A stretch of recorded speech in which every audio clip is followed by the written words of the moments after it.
Ikinabahala ng iba't ibang grupo ang pagdami ng mga insidente ng kidnapping sa bansa. Kasunod po yan ng pagpatay sa negosyanteng Chinese na si Kong Yuan Guo na may Filipino name na Anson Tan o Anson Ke at kanyang driver.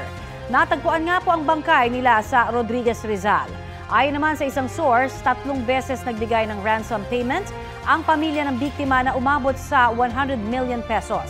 Humingi muna ng privacy ang pamilya. Base po sa monitoring ng Movement for Restoration of Peace and Order, 3 kidnapping cases na ang naitala sa loob lamang ng 5 linggo.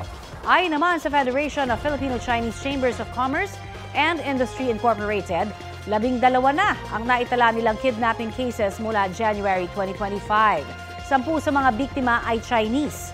40 kaso ng kidnapping naman ang naitala ng PNP Anti-Kidnapping Group mula January 2024 hanggang February 2025. 10 rin sa mga biktima ay Chinese. Ang Malacanang tiniyak na patuloy na iniimbestigahan at iimbestigahan pa ang mga kaso ng kidnapping sa bansa.